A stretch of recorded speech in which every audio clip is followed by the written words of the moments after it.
Welcome, everybody, to another episode of Jabroni Drive. On this week's episode, AEW Revolution, The Rock acknowledges Roman Reigns, Cody Rhodes, and Seth Rollins are Diarrhea, and so much more. Will this be the greatest episode of Jabroni Drive yet?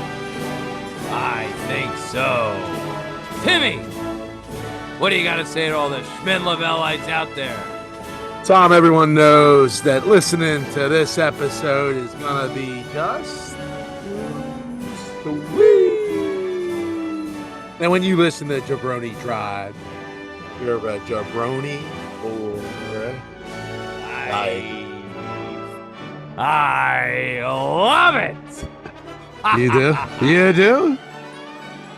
Jabroni Drive starts now.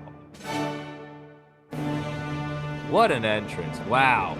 Incredible work. Really incredible good work by us. Really, I mean, just something you don't get on any other show. And what we want to do right now is thank you, the listener out there, for following along on Jabroni Drive and listening as we're heading into WrestleMania. We're excited.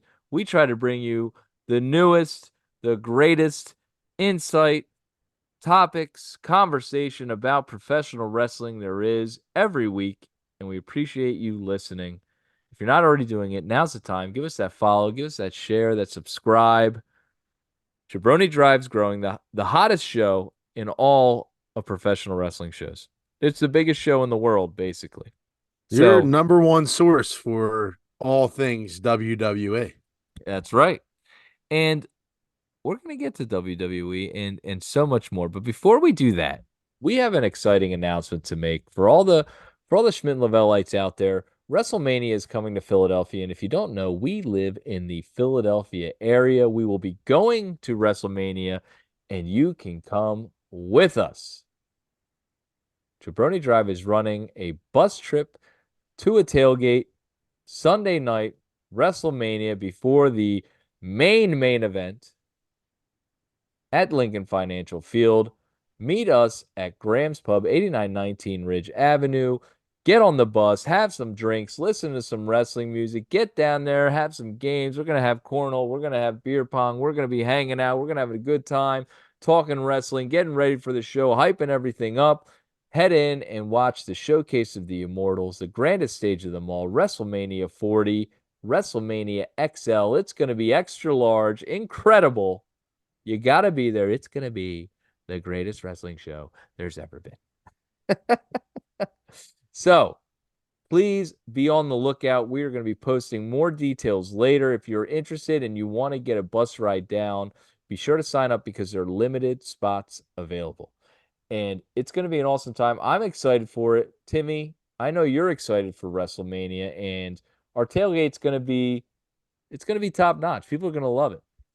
This will be the first live wrestling event that I've been to since the Royal Rumble was in Philadelphia, when the Tribal Chief won, and I believe Ronda Rousey made her debut. Is that wrong? Yeah, that 2015 is when the Tribal Chief won, and The Rock came out and gave him like his, stroke, ironically. And they went on to main event. That was WrestleMania 31. 2018 is when Ronda Rousey made her debut. The winner of the 2018 Royal Rumble was Shinsuke Nakamura, the HJB's favorite wrestler. Yes. And second favorite wrestler. I think HJB loves Io Sky first, then Shinsuke Nakamura. Yep. And Shinsuke won the Men's Royal Rumble that year. Then HJB's third favorite, Asuka, won the Women's Royal Rumble. Right, yeah. Then out came Miss Ronda Rousey. So right. They both happened in Philadelphia, and they were both incredible. In fact, the year that the one happened in Philadelphia where Ronda Rousey debuted was the year the Eagles won the Super Bowl. But whatever. So let's get moving. And I know we're talking a lot about WWE, but before we get to WWE, and there's a lot to cover, there was a AEW Revolution pay-per-view, and I said it correctly, pay-per-view this past weekend. Um, I'm excited about AEW again. And let me tell you why. First of all, the wrestling is more, I guess, rated R, more suited for that adult viewership. It's more vicious, it's more brutal as far as you're going to see blood, you're going to be seeing them doing death matches, you're going to be seeing them doing some crazy things that aren't going to happen on WWE. Their storylines are edgier, their content is a little edgier, I should say, or Adam Copeland or whatever you want me to say. They're a little more, along those lines. And they have signed a wrestler that in ring is arguably the greatest in the world. If you were to ask Dave Meltzer, he would say he's the greatest wrestler in the world. 52 five-star matches or however many he's given him. Mr. Will Ospreay is now full-time with AEW. He competed on Sunday night at AEW Revolution. Sting's final match was at AEW Revolution. FTR versus John Moxley and Claudio, aka the Swiss Superman, Antonio Cesaro. All these matches happened, a ton of stuff, very entertaining pay-per-view, a lot of spots. But when I leave this pay-per-view, I'm excited about Will Ospreay and what they can do with him. I question myself. The big moment of the night, and I'm sure you've seen it on social media, is Darby Allin doing the flip off the top of the ladder through the pane of glass. And when I first saw that, I said, "Oh my gosh, I've never, that is just insanity." And the more I get to think about it, what are we doing? What is AEW doing? It's almost disappointing to me because I don't need to see someone, and maybe this is me getting older, Tim, and maybe you can elaborate on this, but I don't need to see someone almost kill themselves to enjoy a professional wrestling match, especially when it has nothing to do with any sort of storyline or any sort of any story. I want the story and then give me the wrestling to match it. I don't need someone to dive off the top of a building through a pane of glass, if that makes sense. Yeah, so I mean, I saw the stuff on Twitter, and it just didn't seem like it was a great spot for it. And look, I only saw a little clip of it, so I didn't know what the buildup was to it. And then you had told me that, Sting himself had gone through a plate of glass too as well, and there was just a bunch of spots in that match where just were like incredible. But um, we sit here and say that, and yet we also glorify one of probably the craziest stunts of all time, which would be Mankind going off the Hell in the Cell match, off the top of that into, onto a table. I mean, this man pretty much killed himself that night with the Undertaker, getting, choke slam through the top of the cell into the ring onto tacks. Like, it was just insanity. And I think there's just a little bit of a difference between those two, because like this was what Mick Foley was known for years. Like, he was doing crazy stuff like that. Like, he was the epitome of extreme wrestling, and that's what it was back then. Like, that was everything. I mean, they had a hardcore title in the WWE for quite some time. Like, nowadays, they are about safety. They are about, safer spots, right? They do have, like, we've seen WWE stop matches, right? And just call matches on the spot when they see trouble is happening, whether there's a concussion or things like that. We just saw AEW suspended one of their own wrestlers, Guevara. Guevara, Yeah, Sammy Guevara. Yep. for a dangerous spot with Jeff Hardy, where Jeff Hardy, I think, broke his face essentially. And the match wasn't stopped when one of them looked like or appeared to have a concussion. It's just, um, it just it's weird to see that type of spot in that same match, right? Where it just didn't seem necessary, right? It It just was didn't. reckless, Tim. It was Yeah. reckless. And like you said, unnecessary. And to kind of touch on the comparison with that in Mankind, and I know you're saying they're not the same thing, but we glorify that. And the listener out there, I hope you realize, as we do, that wait, they have the hindsight of that Mankind match and what Mankind has said post that match and now later in his career, regretting certain things that he's done.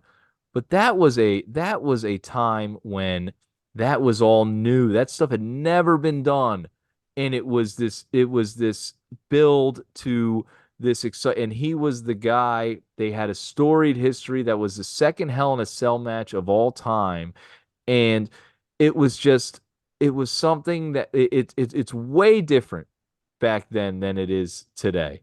And the thing with this is another component of it. If you watch the replay, the glass when he goes through the glass, it shatters and flies into the stands as well, hitting Right. fans.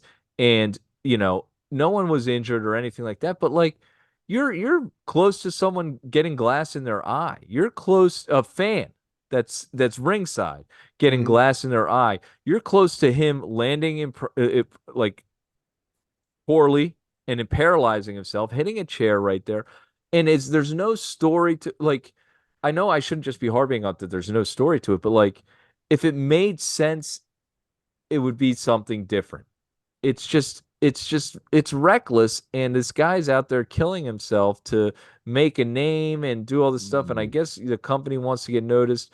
But the more I think about it, the more I'm like, man, this isn't what it shouldn't just be the car crash. It shouldn't just be the destruction of a human body that I want to see. You know what I Right. mean? Like, it's more than that. And I just feel like they have to ring that in a little bit.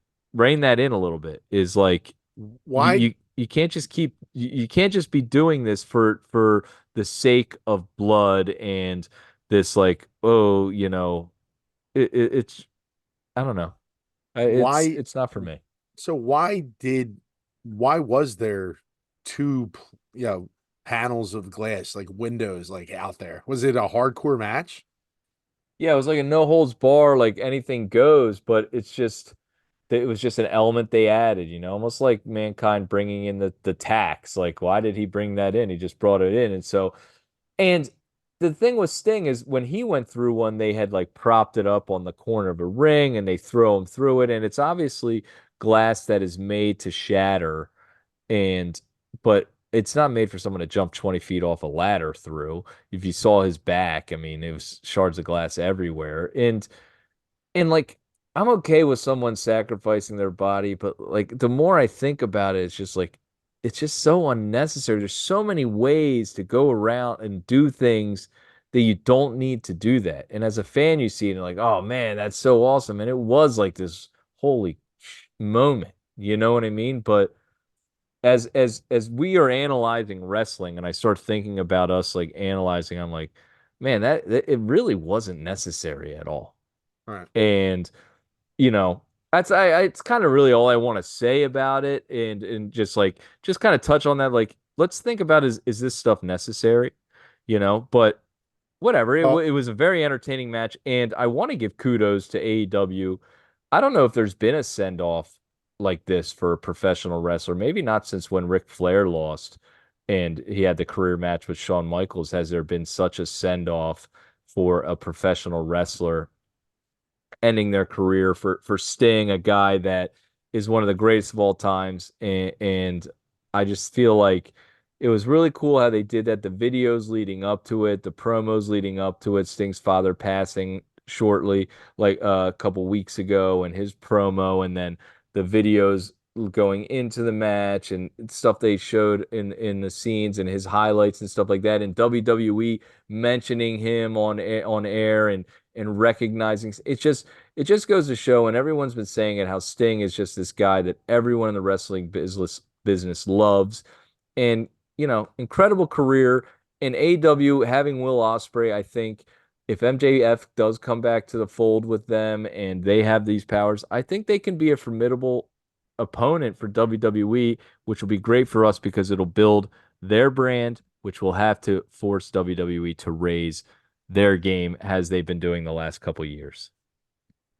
Yeah, no, I think that that whole Sting thing was great, and his sons, I believe that's who were dressed up as the other version of Stings too that came out, right? Oh, I didn't know that. His sons were the ones that were old like kind of surfer Sting and then Yeah. the Wolfpack Sting. Yeah, I think they came out, and then Sting came out himself, dressed in his normal Crow Sting stuff. So that was really cool. And like you said, you mentioned, the WWE mentioned, like, just recognizing him on air during their show, which was very respectable. That shows you the amount of respect that the wrestling community has. Yeah, when you're mentioning another competitor, your direct competition, one of their wrestlers. So that was interesting to see and hear. Yeah, and if you get a chance, please go check out the Will Ospreay versus Takashito match.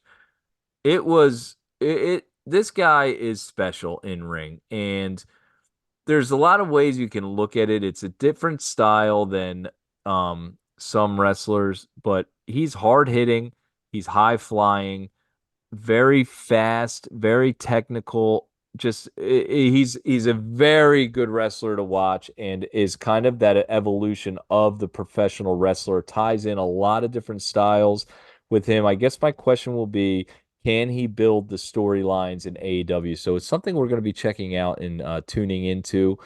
And I'm excited for it because if he can, that's a major player for AEW and they can kind of compete with the big boys a little more. They already have some great pay-per-views that they've sold out and who knows what they'll be doing moving forward. All right, let's get into WWE. Road to WrestleMania. So much going on. The Rock, I mean, The Rock has probably cut 2 hours of promos in the last week that we've sat and watched, and they've been exciting and stuff. Timmy, let's first talk about The Rock's video that he put out on, I guess it was Friday afternoon. 21-minute video. If you haven't got a chance to see it, go check it out. It was, it didn't seem like 21 minutes to me. I watched it. I enjoyed it. I loved what he had to say. A lot of people are saying how long it is, and that doesn't bother me um when I'm entertained. And I got to check it out and I thought it was great. I love the things he said in the heel rock mentality, talking about Cody Rhodes and how they had made it and adding to this story that's going into WrestleMania. And we had talked about this weeks prior that we needed to hear The Rock say that him and Cody had made a deal Right. that he was going to fight Roman. And that's what he said, that we made a deal. We're going to do this for the business. We both love this business. We're going to build this business. And we're going to do it by creating the greatest WrestleMania match of all time. And that's Roman versus The Rock, the people's champion. And we're going to blow this out. We're going to do this for the fans. We're going to do this for the business. And we're going to do this for your father, the American dream. We're going to do this for my father, the soul man, Rocky Johnson, and just make everyone proud. And he says that he backed out on that. And I love this promo. We're going to dissect a little bit more. Your thoughts on the promo, the time of it, and just like the things you heard, and maybe bring us to that next topic when he starts talking about Seth Rollins. Yeah, I identified it first. There's if you pay attention to The Rock recently on his Instagram handle, he's putting stuff out left and right. And I forget where I was, but I was pulled over in my car somewhere. I think I was just like leaving work and it just popped up on my feed. And usually he does these like mantra videos and like, yeah, they're more like motivational, like about him working out and stuff like that. And dude, he just goes into really just a full on promo. And later you come to find out that the reason why apparently he wanted to do this was because he didn't want to take up too much time on SmackDown when he goes out there and cuts his promos out there. And it which is ironic because he's still taking a ton of time doing these promos. It's like Right. it's almost like they're too much. So, we're wondering because it's Friday night, like why is he coming out with a promo when he's going to be on SmackDown? Us leading us to question whether or not he was actually going to show up to SmackDown because he's going Yeah. to say what he's going to say. Um, but I think the most important thing was getting some insight onto exactly what went on behind the scenes. And, time and time again, we see this happen where we just don't really get a full, clear explanation on what's going on and what the storyline is actually leading to. And The Rock provided us with that. And then he even goes into, like you said, he gets into, Seth Rollins and how, basically like Seth Rollins is sticking his nose in business that doesn't pertain to him.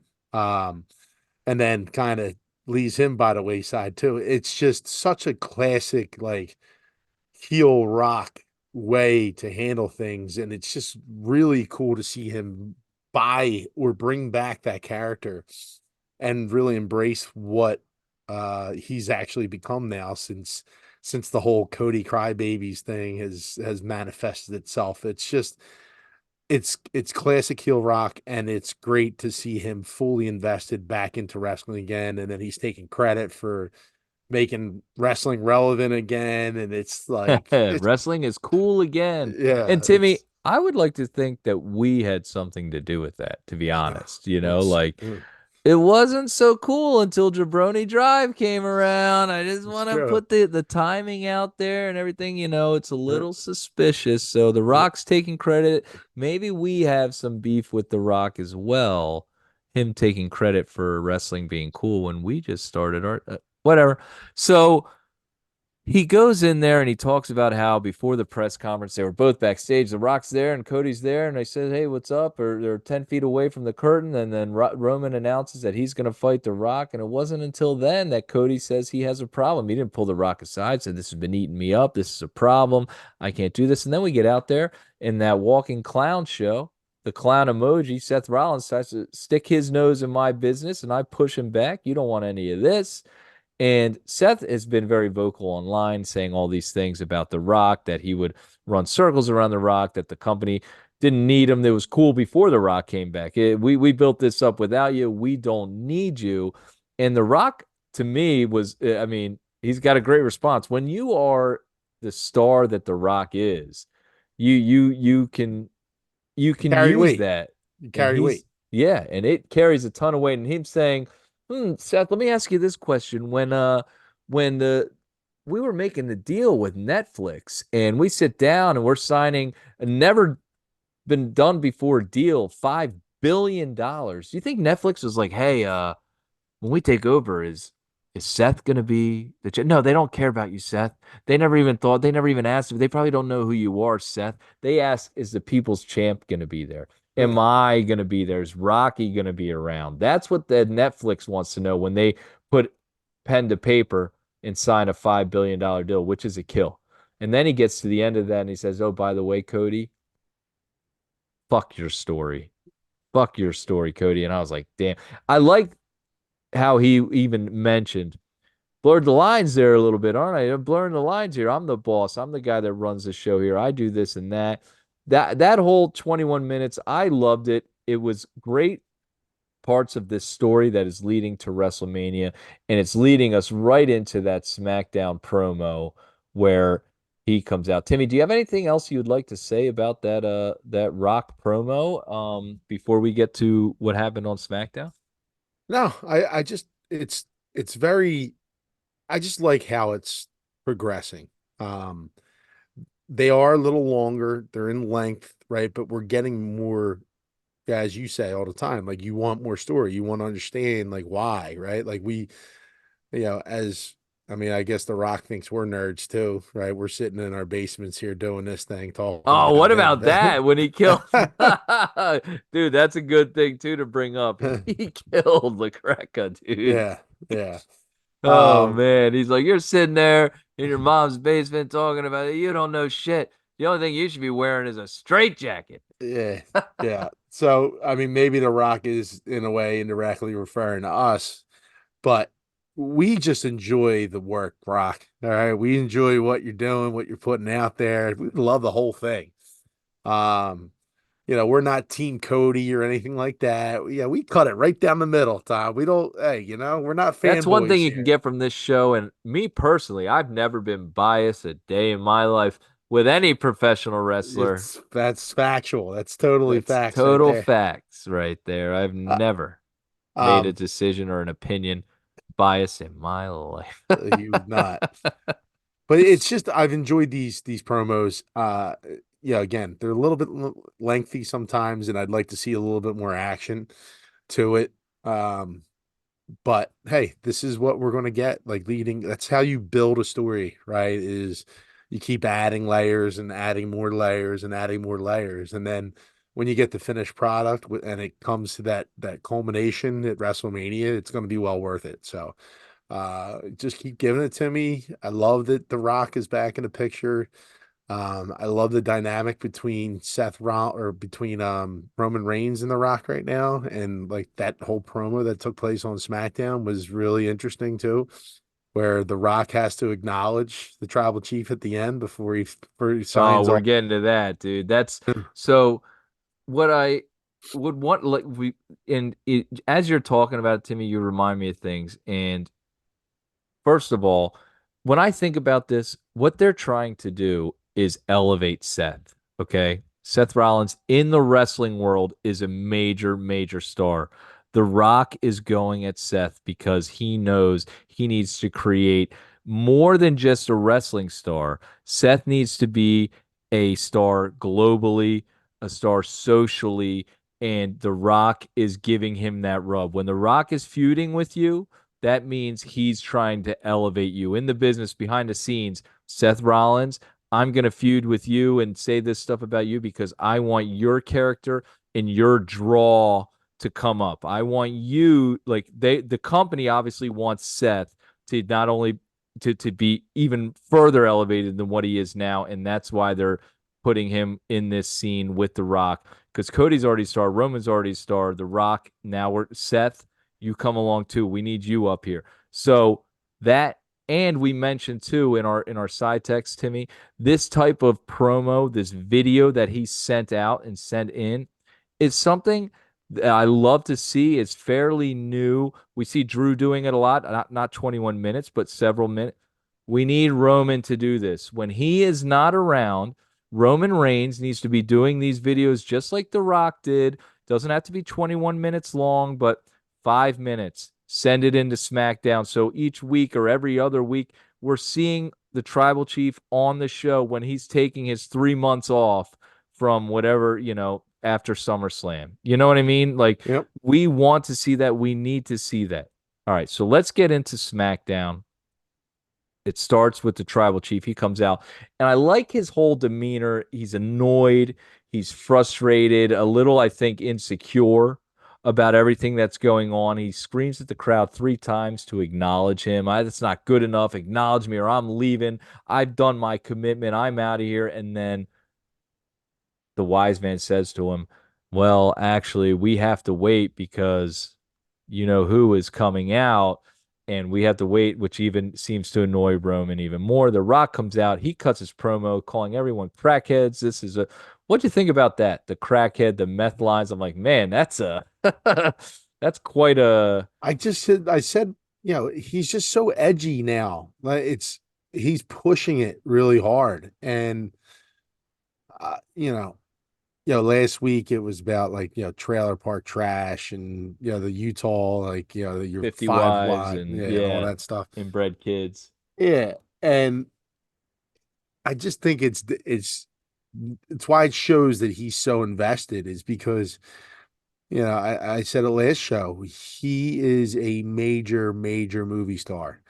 Like he's a box office draw, and he's essentially going at his the people that buy his tickets to his movies, and yeah, this is all those people that are in those crowds. Like, some people take it seriously and they're like, you know what, dude, screw this dude. I'm not going to see his next movie. He's telling me I'm a crackhead. Like, screw that. He's got a lot to risk. Yeah. And but the thing is too, like you mentioned the $5 billion deal with Netflix and all that stuff. Like to think that he isn't that whole thing isn't playing, right? Like he needs to make sure that this is a successful venture. So he's sitting on the board, but he needs to be involved, and his presence is certainly helping out. Wrestling and sales and generating more revenue and stuff like that.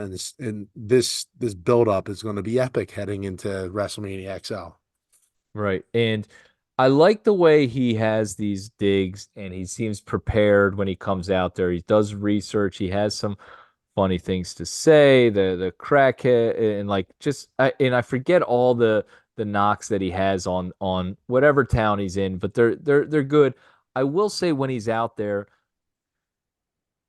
we remember The Rock from the Attitude Era and how polished he was on the mic, and he was going to every show, house shows, Raw, SmackDown when they introduced it, pay-per-views at the time, just always doing things, entertaining on a constant basis. Well, he's in the studio now, he's doing movies and stuff like that, so he's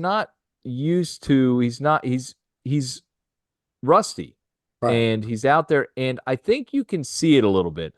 I see like when he's talking, I feel like his lines aren't as quick and he's not as seasoned as he was, which is expected. I'm not trying this isn't a knock, but like he would be even more superhuman if he was able to go out there and be Attitude Era of The Rock right now. He's older, and I'm wondering if these things are tying into it. Sometimes he's searching for like, what was I gonna say next? What was I gonna say next?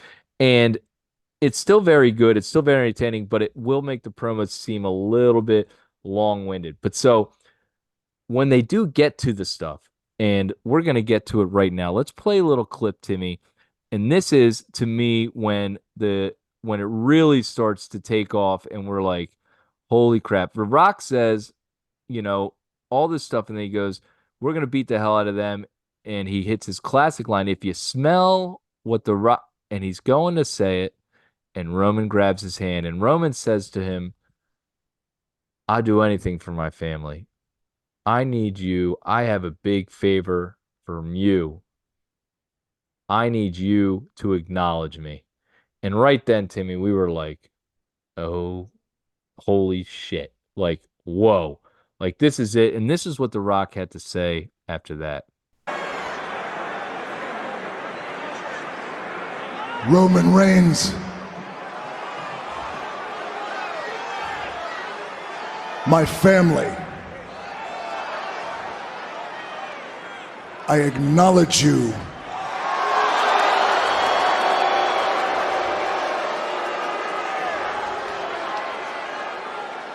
as my tribal chief.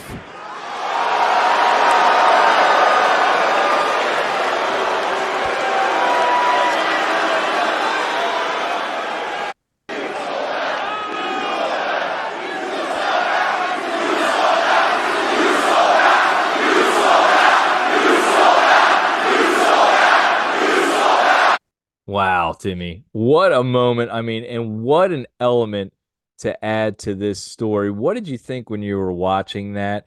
And Roman basically submitting to, or sorry, The Rock submitting to Roman, you are my tribal chief. What a like what a part of the story that is right there. Yeah, you know what? It triggered my memory, right?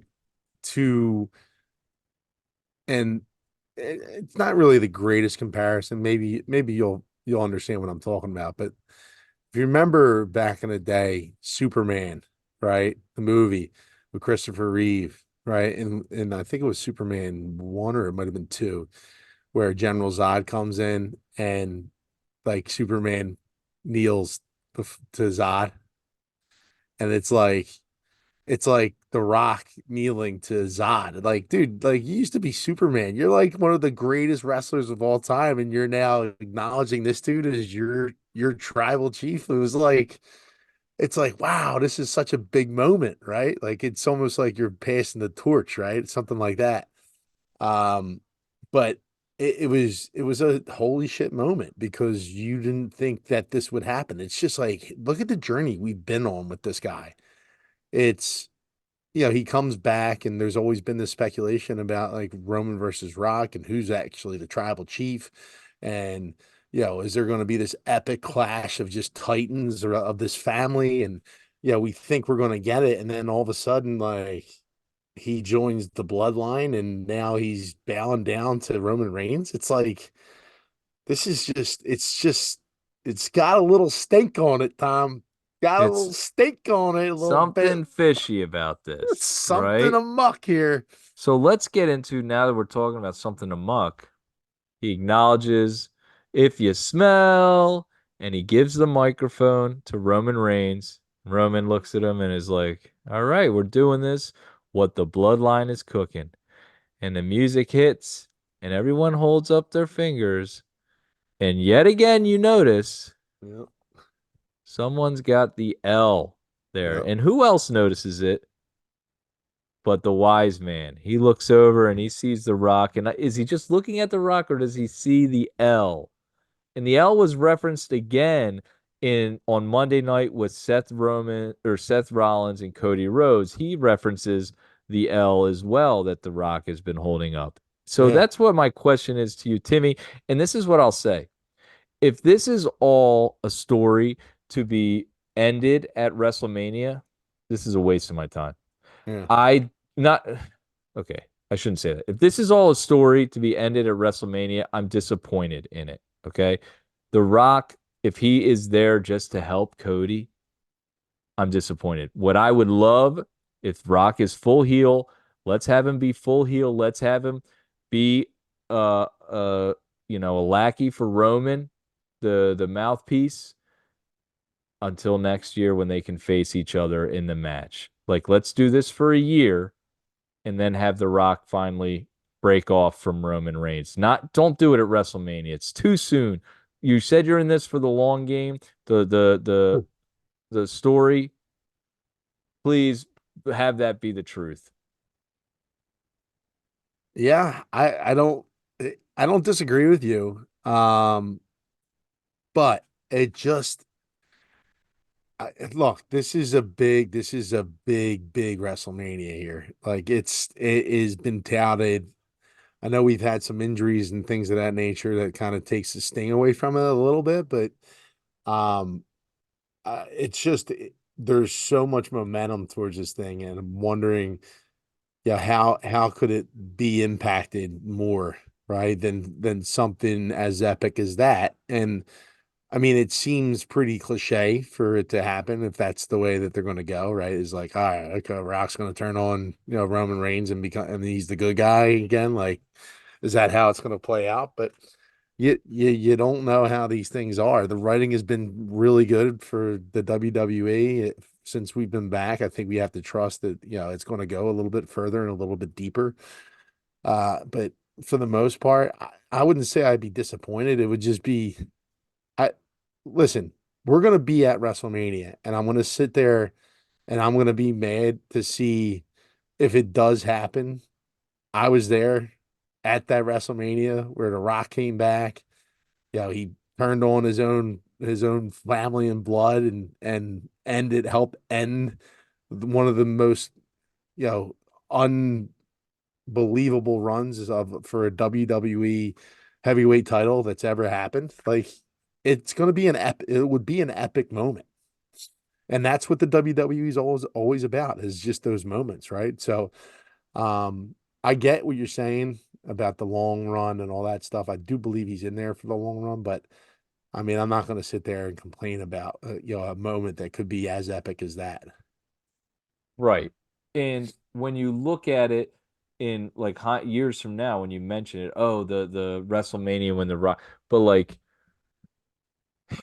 selfishly, I want it all. I want if I were to pick the end of WrestleMania, Roman retains, The Rock screws and helps him retain, and the same crowd that booed Roman and The Rock out of the building at Royal Rumble in 2015 is the same crowd that is booing them out of the building because they cheated to win this one. That's in the Rock and Roman or this unbeatable force, and that goes for the next year. And there's little cracks in the storyline to eventually the Rock turns, and then you get Rock versus Roman WrestleMania next year in Vegas. But you know, it's fun because it's our WrestleMania. So we want it to be the greatest WrestleMania of all Sure. time. Yeah, this WrestleMania was great, but the one in Philadelphia is the greatest of all time. So how do we get that to happen? I don't know. But let's get to we don't get to make it happen. It's their story and they'll tell it, but it's going to be great either way, you know? And I guess it's selfish of me to want to write it myself. So let's get to now. Well, let me think. Is there anything else on SmackDown? I will tell quickly. I want to talk about LA Knight and him walk. I love this him walking around with a chair. LA Knight again is whenever he's on TV is entertaining. He's got that edge to him, and I'm digging LA Knight's character again. I felt like it was a little bit of a lull before Royal Rumble, like maybe around day one, the turn of this year, and he's as hot for me as a fan as I've seen him. I like his attitude. I like that he's looking for AJ Styles, and I'm digging that. What about the miraculous heel job of Randy Orton back in the main event on Yeah. SmackDown against Austin Theory? I will say this. I mean, when I watched that match, I mean, Austin Theory is the future of WWE to me. He's in years to come. I've talked about it on the show. I thought he was impressive in that match. I thought he bailed out Randy Orton on a couple moves actually when Randy slipped on the turnbuckle and Austin still got that flip into the neck breaker Yeah. going forward. But I my point is we watched Randy Orton for the better part of 40 minutes in the elimination chamber, writhe in pain and you know just lay on the mat essentially and nap for half the match.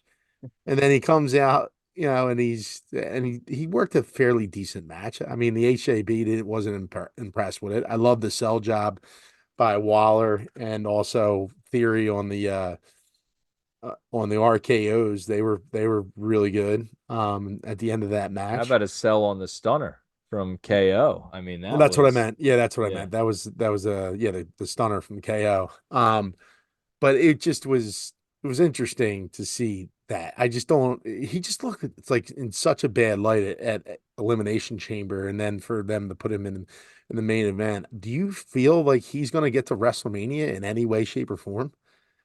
Oh, Randy Orton? Yeah. Yeah, oh, absolutely. He'll wrestle at WrestleMania. My question was, will it be in a multiple, you know, at a PLE yet? He hasn't been in a match that hasn't been a fatal four way or an elimination chamber or the war games. Right. Everything has been with other wrestlers to kind of, I think, hide, hey, Randy is still not 100% yet. Now he had this match against Austin Theory, who can carry anyone in a match and make them look good. But I'm wondering if they're going to have what's set up Orton versus Logan Paul in a singles match, or if this is going to be like a hodgepodge of a bunch of wrestlers to get them all on the card in a six-man tag or whatever it is, Like the Slim Jim a Battle ladder match. Royal. Yeah, whatever Yeah. it is to get them all on there. So I could see Randy Orton versus Logan Paul. I think that's a singles match. That's a fair one. I just wonder where KO and Theory and Waller all kind of like tie into that. I don't know, but I think it's gonna be Randy Orton versus Logan Paul for the United States Championship at WrestleMania, and then you're gonna get LA Knight versus AJ Styles at WrestleMania too. But in that match, I could see them throwing other wrestlers in just to kind of give them a spot on the card.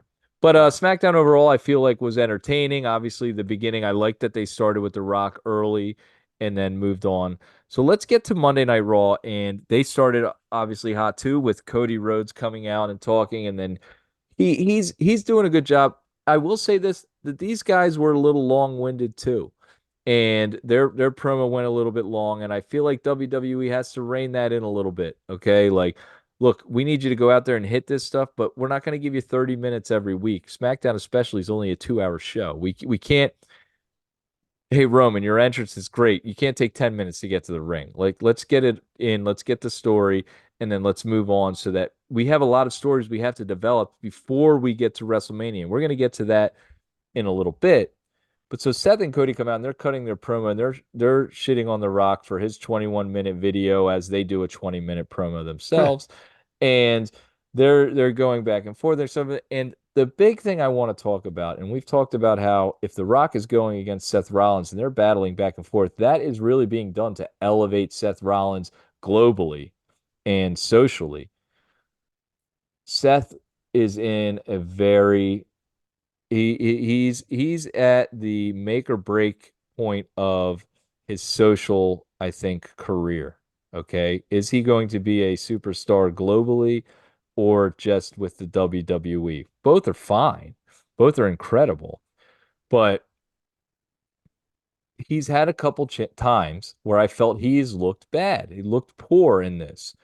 Um, when Roman called him no pop Seth and he kind of dwelled on that and didn't have a good comeback. I mean, it to me, I felt like he has opportunities to come back at them. And I want to talk about the one that just has been sitting with me. And let's play the clip for you right now. And this is when he's referring to The Rock. And now this guy has had a full weekend and really uh weeks to think about how he is going to address The Rock and the big dig he's going to have, and this is what we get. I think I'm going to call The Rock.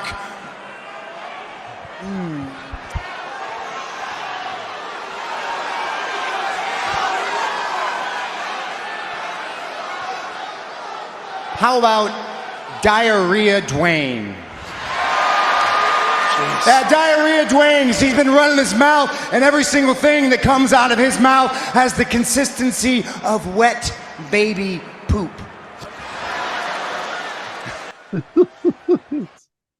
Timmy, that is a fail.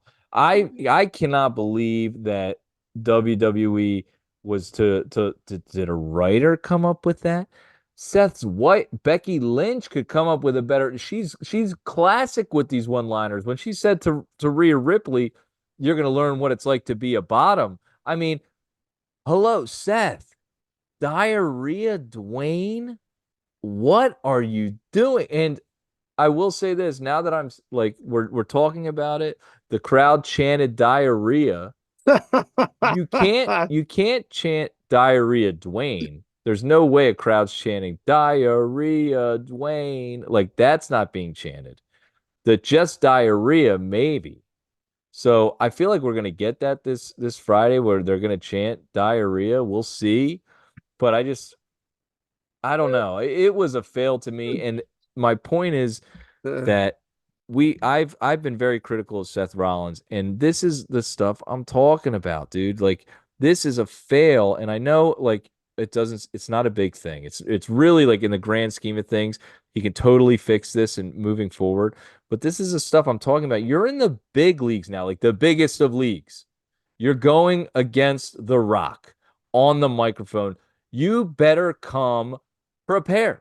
If you aren't going to be ready and hit your lines, you're a young man and you're doing this every week. If you can't bury The Rock on the mic, then we're going to have to move on. We're going to have to find someone that can. I don't know. I think you're overreacting a little bit. I'm overreacting, but I'm fired up. That was diarrhea. That was shit. I feel like that I might have like wrote that material for yes. Yo, I put that I said, did Timmy write this? I swear to God. I was like, did Timmy write this? Like, that's a joke out of my book. Like, yeah, right. but I that d- would fit your sense of humor at least. This oh guy right, was trying, and you would yeah. be doing it as like a joke, like, what are you, diarrhea?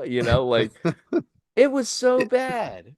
I do look when you hear it, it's hard not to laugh. But like there was times where stuff like that comes out, these wrestling promotions, right? These promos, and then it ends up being funny.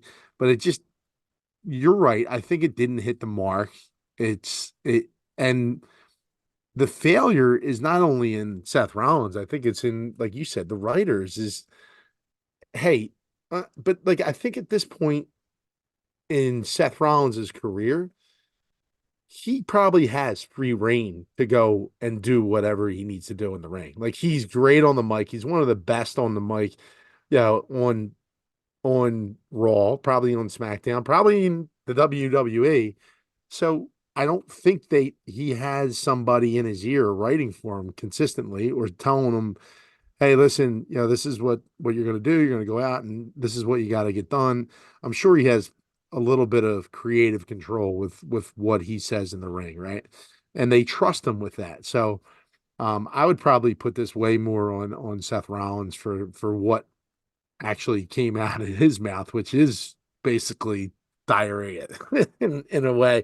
You don't want people chanting that stuff on TV. It just doesn't like the holy shit stuff it has a purpose. When you're actually talking about shit, that's weird. You know? Yeah, and like Seth, break the rules, dude. You're on there, like drop a S bomb.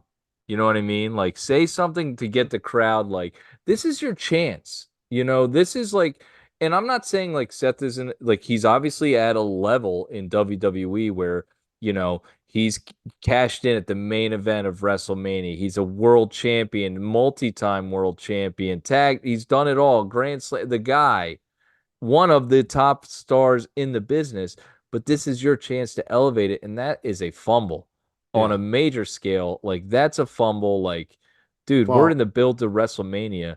You like have your shit tight, ready to go, rehearse it over and over and over and over and over again. A couple weeks ago, he cut an incredible promo. As far as the emotional stuff and the fire, I think he's got it, but like he just doesn't have that wit. So if you don't have the wit to bust balls, like don't do it. Like stick to what works for you. yeah. Don't do even in the press conference. That's bull crap, man. That's bull crap.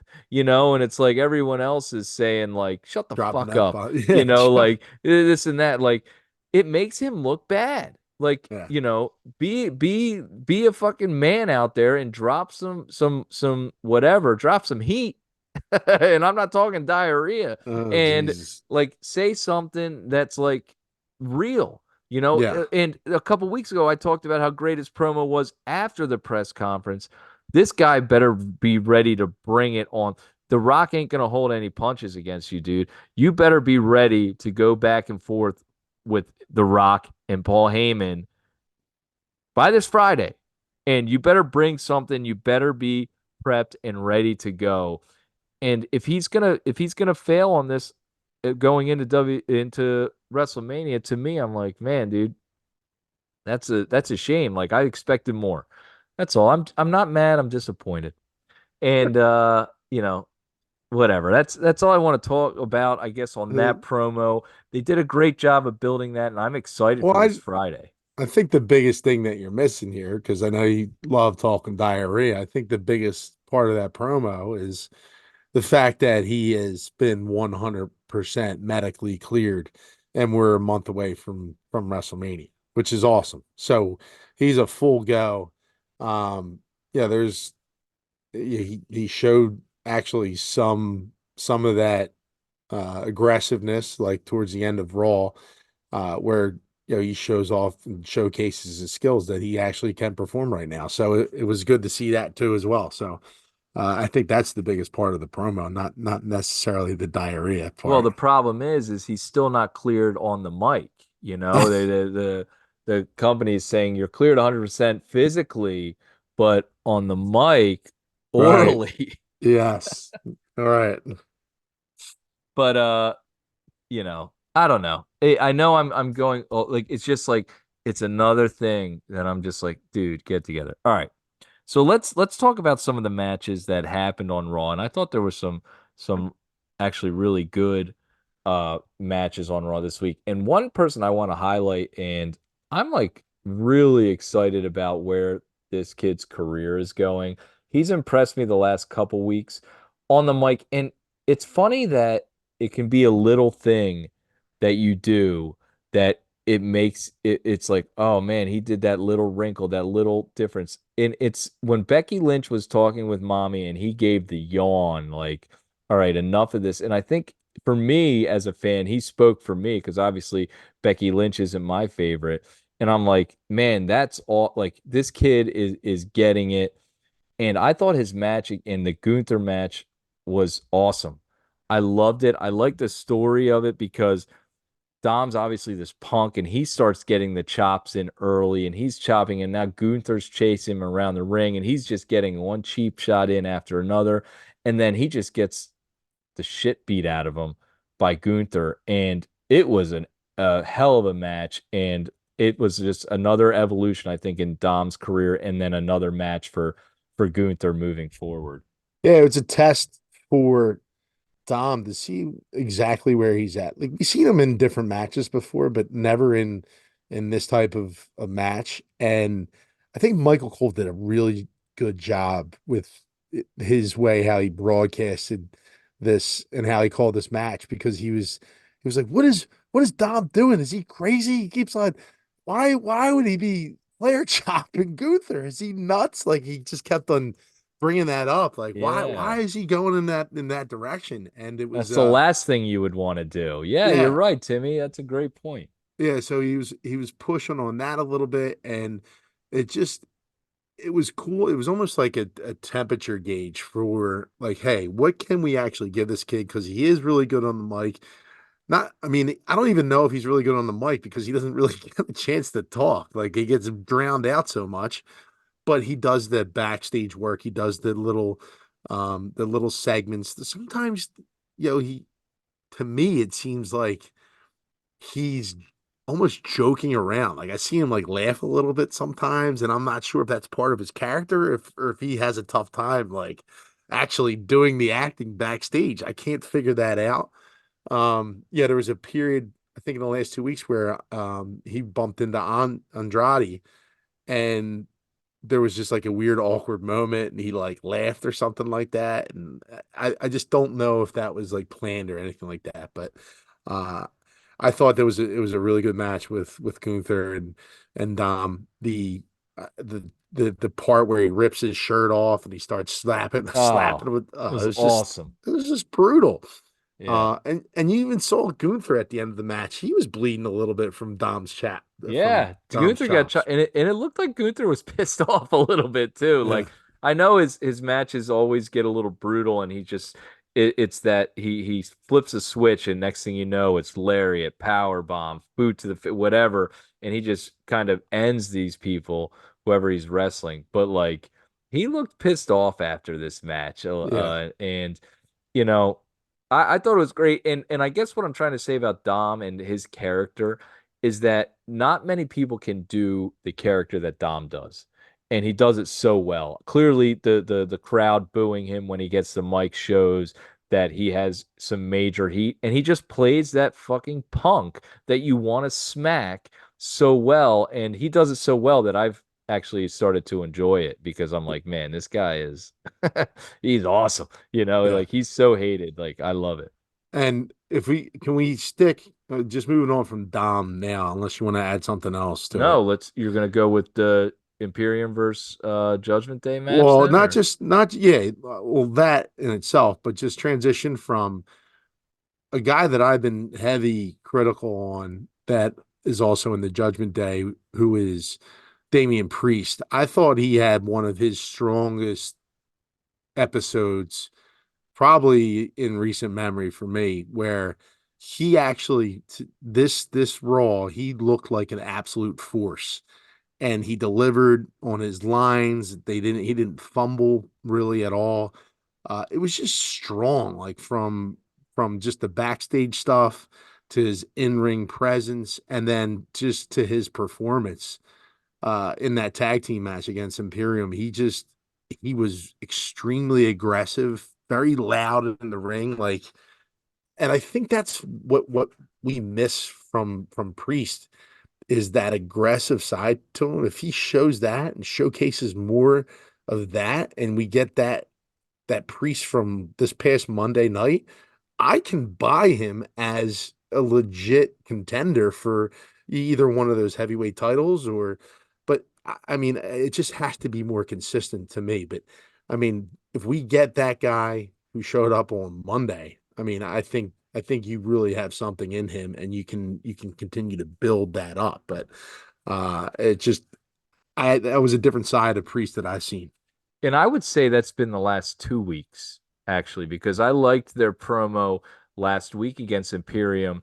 And Priest has, I think, in these last 2 weeks and what you're talking about this week, taken on that enforcer character.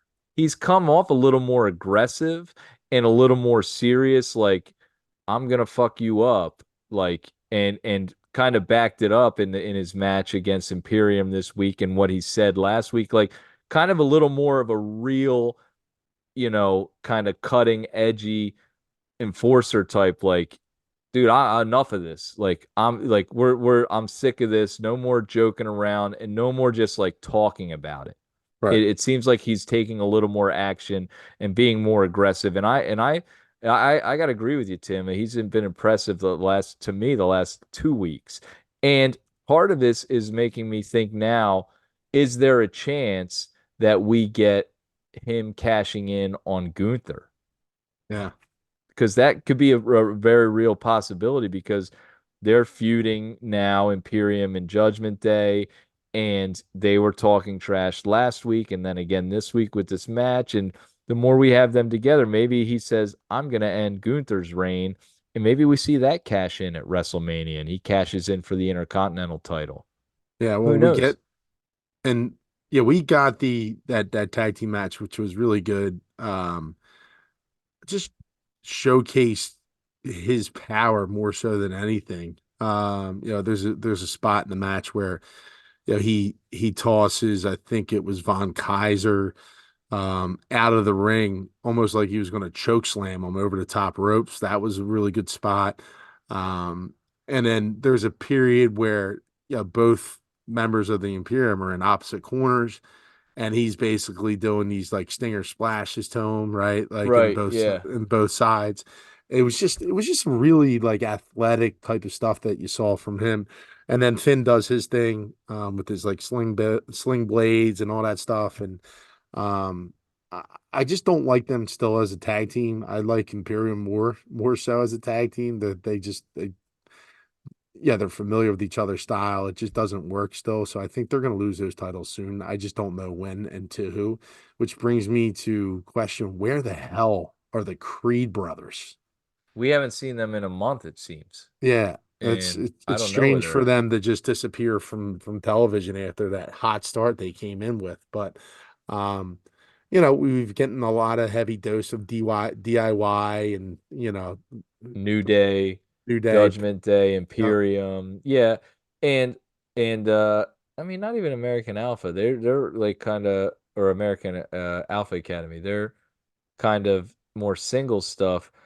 I'm guessing this is setting up a tag team turmoil match or something along those lines. Maybe we get a ladder for WrestleMania. I don't know, yeah, but they haven't really announced what is going on with the tag team division at WrestleMania yet.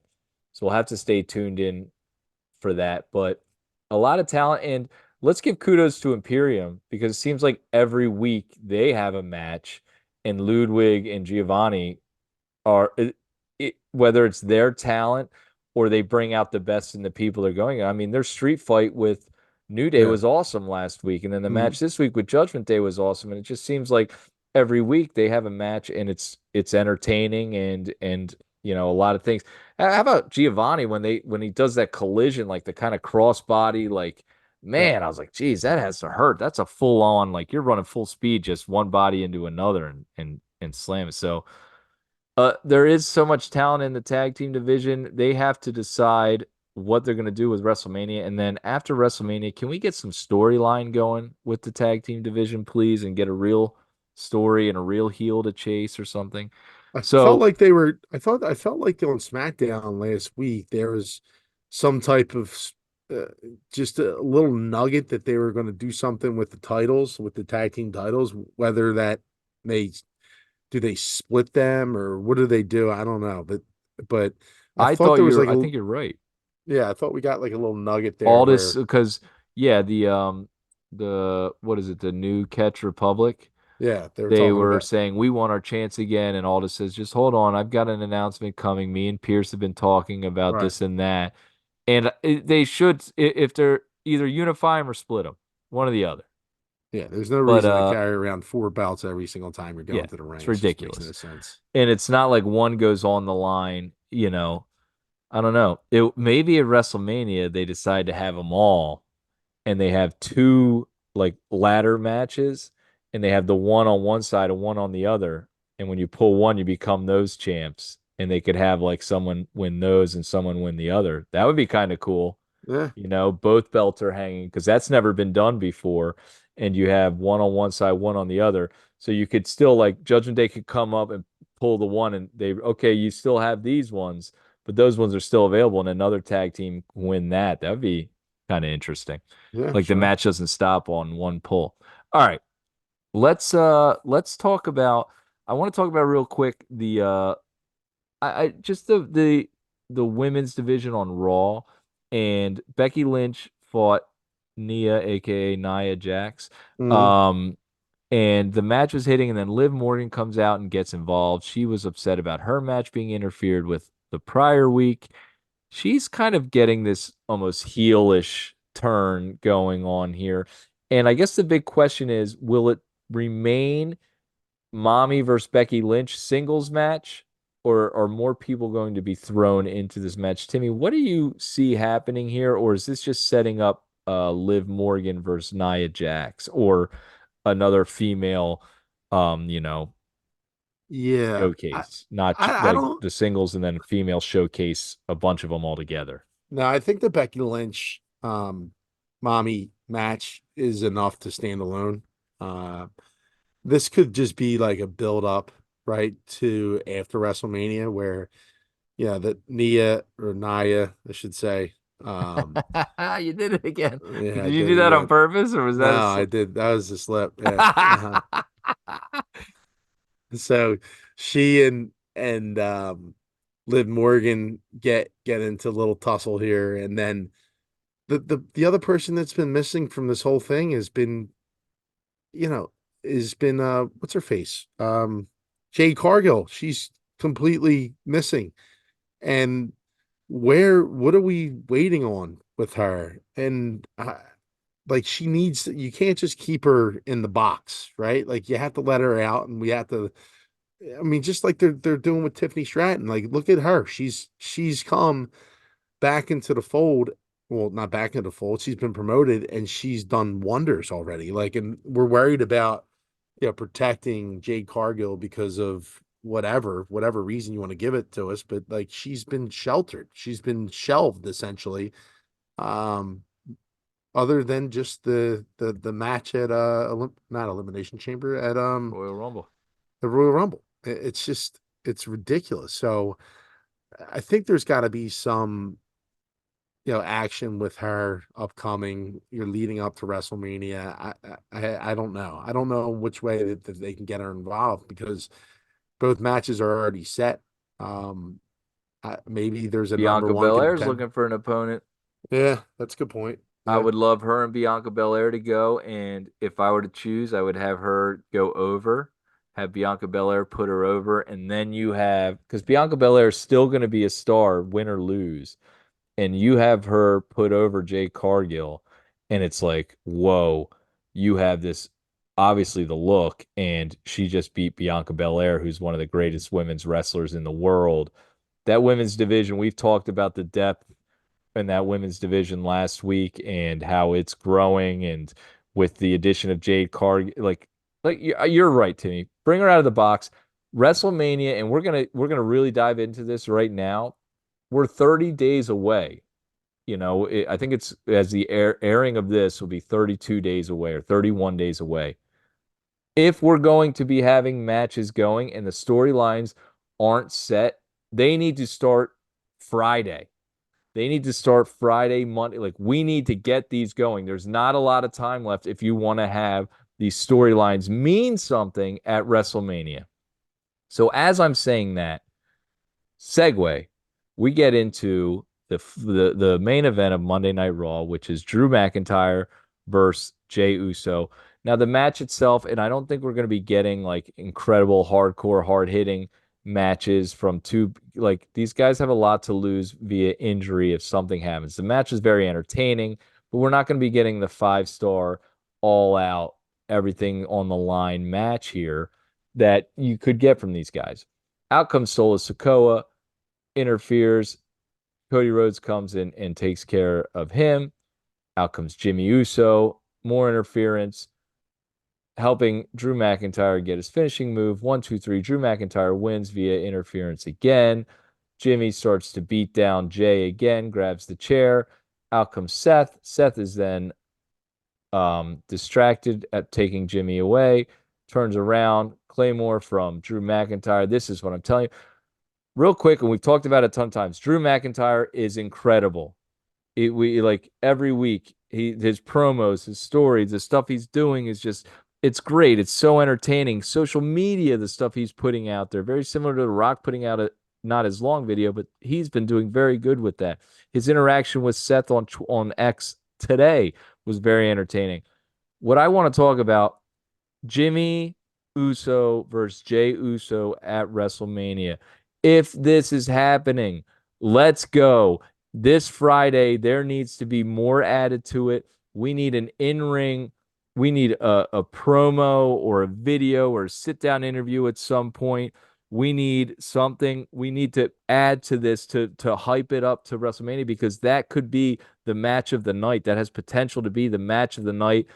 Several wrestlers have talked about not wanting to follow that match because of everything that's on the line. Two brothers in the city of brotherly love at WrestleMania. The story is set. The next couple weeks, we need to add more, build, build. And it needs to start Friday. I know they added a nugget last week or with the Gunther match. This week, another interference. Jey needs to come back, and then we need to, like, what I'm talking about is these storylines need to be starting to go. Like, let's go. Now's the time. Sorry, Timmy, I rambled on for a while there.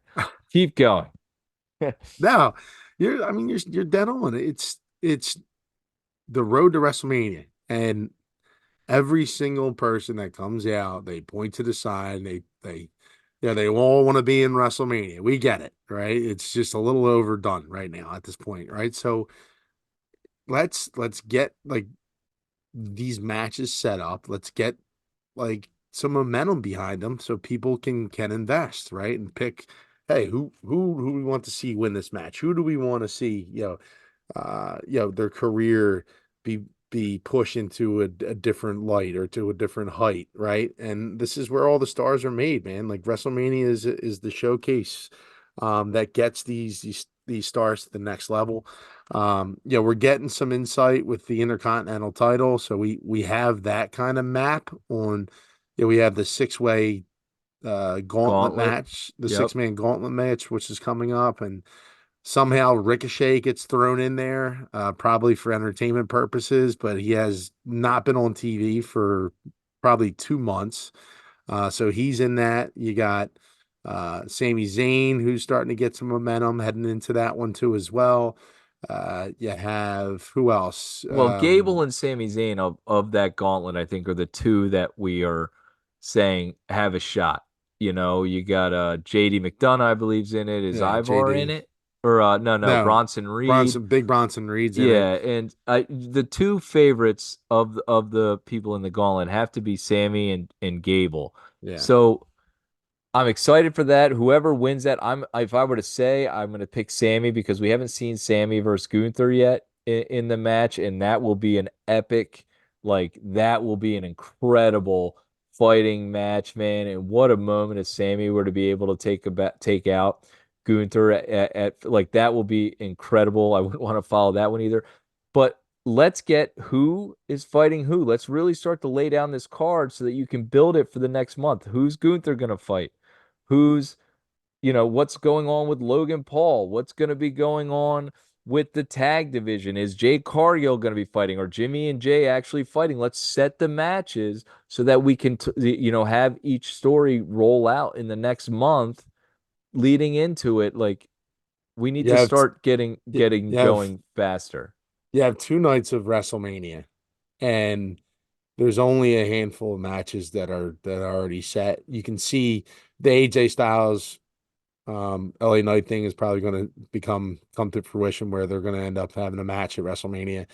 But to your point, there's just no other like Logan Paul. You thought that after the brass knuckles come out and he drops Randy Orton, you'd figure like that would probably start up soon, right? That should really carry over into Raw or to SmackDown the following show, and we got nothing from that yet. So yeah, there's all these little nuggets that are laying around that haven't been put together yet. So that's what we're looking forward to seeing is let's put these matches into fourth gear here, right? We're just sitting in neutral right now. We need to kind of spice it up. Let's ramp it up and let's get it going. Right. There's only so much time left on Raw and SmackDown to develop these stories, which is exciting because, man, there's only so much time. So they have to, like, every minute means something on these shows in the next, you know, 30 Let me days. let me my last thing before I feel like we're about to wrap up the show here, but the change from Kevin Patrick to Pat McAfee has just been so enjoyable for me. It's just ridiculous, dude. Pat McAfee just says what comes to his head, and it's great. He has no filter. You talk about Seth Rollins, not like, dude. I think Pat McAfee at the end of the show called Michael Cole an asshole on Ah, live TV, and then he started talking about how like Michael Cole was wearing the what's her face's horns or her oh, yeah, antlers, yeah, yeah, yeah, yeah. and like he started making like sexual innuendo Yeah, like right. references. He It just was exploded. it was really good. But he's just he has a different type of interaction with the wrestling stars too. So like he's getting up and he's like yelling at Gunther, and he gets And involved Jimmy in Uso, yeah, like, what the hell? What are you doing? What are you yeah. thinking? And it's cool. It's cool to add that dynamic to a broadcaster who you could possibly see get mix it up with some of these guys. So it's been a nice change. It's, you know what? And it's the evolution of that character that we've loved. I like Bobby the Brain, Jerry the King, Pat McAfee. And it's different than both of those guys, but also similar. And it's just it has made the product that much more enjoyable to me. I couldn't agree with you more. Pat McAfee, love having him on the show. And we love you out there listening to Jabroni Drive. Another episode. We hope you enjoyed it. If you aren't already doing it, please give us that follow. New episodes every week. We're heading into WrestleMania, the road to WrestleMania. Don't forget about the tailgate, Jabroni Drive tailgate, April 7th. Bus trip, tailgate. More details to follow on social media, so be on the lookout for that. Timmy, anything you got to say to all the Schmidt and Lavellites before we sign off? No, but just they all know that this show today was just too sweet.